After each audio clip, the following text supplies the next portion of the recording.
And the Secretary General said here that, the chairman, that there's some media reporting that we may be here to firefight. Obviously, the media is trying to set our agenda. But they need to know, as a party, we know where we stand and what we stand for. And we are not here really to firefight. We are here to solidify and strengthen ODM as a party. We are here as a first meeting, probably after the general election, and understandably so, because of what had been happening earlier. So we take this opportunity to come together and discuss very pertinent issues that affect the lives of the people of the country and our way forward as a party. So I know after these deliberations, we will definitely come out with a strong resolution on how we're going to move forward as a party. And also we have to bless the leadership in the position they have taken going forward in uniting the country and building bridges. There's a lot that can be said and continues to be said. But what matters for us is where do we want to take the country and how do we ensure that ODM still stays strong as it is the strongest party in the country. So I am happy that I have gotten to host this meeting. This is probably the first after the general election where we have PG and NEC together, besides the normal NEC and PG meetings that we have in Nairobi. And I will ask the Secretariat to try and ensure at least we do this every quarter. And it becomes a quarterly event. We have hosted you in Mombasa. We're looking forward to being hosted by my brother Wycliffe, Anyang' Nyong'o. Then we come back, Kingi will host us. Then we go back to the other areas. By the time we gear up to the next election, we'll be ready to take leadership of the country and form government as ODM. And that is what we need to be clear about. There's a lot of stories going around, But the point is ODM stays strong. ODM will be alive in 2022, and ODM will certainly have a candidate in 2022 running for president. So we have a lot of work ahead of us to galvanize the position of the party at mashinani level, isn't it? So with ODM Deputy Party Leader, the Governor of Mombasa County, Ali Hassan Joho, who is actually the host of that National Executive Committee and Parliamentary Group meeting, he's said a couple of interesting things. He actually, you know what, let me just take you back there. Honorable Raila Odinga, the ODM chief, is addressing those present. Let's listen in. Thank you. Karibu kaeni chini.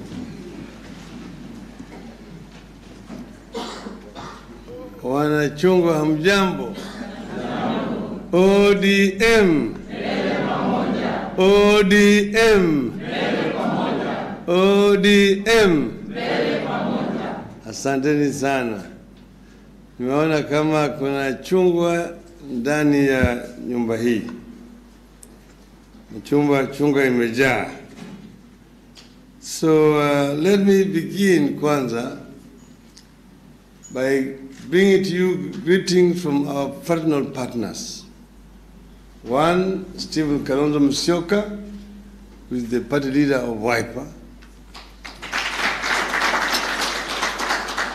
The other one is Honorable Musalia Mudavadi, party leader of ANC. They all wish ODM fraternity all the best in these deliberations. As has been said, other organs of the party have been meeting. The Central Committee, the National Executive Committee, even the Governing Council has been meeting. But we have not had an opportunity to have a meeting between our NEC members and our members of Parliament. And it was resolved that this meeting should be held here in Mombasa, the governor of Mombasa graciously agreed to host this meeting here. And they invited us to come more than 2 months ago. So this is not therefore an emergency meeting or a crisis meeting. It has been called to respond to some imaginary issues that are created by the media. This is a normal meeting of ODM. And ODM as a party is not in panic. ODM as a party is strong and is growing stronger. I also want to report to you that Governor Paranya has extended an invitation to host the next meeting of next PG. Thereafter, Honorable Anyang' Nyong'o has also sent invitations that we will host you again in the UK next time.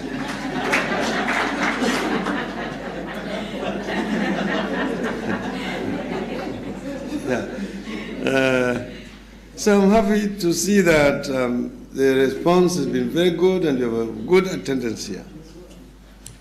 As you know, we are holding this meeting against a background of a crisis.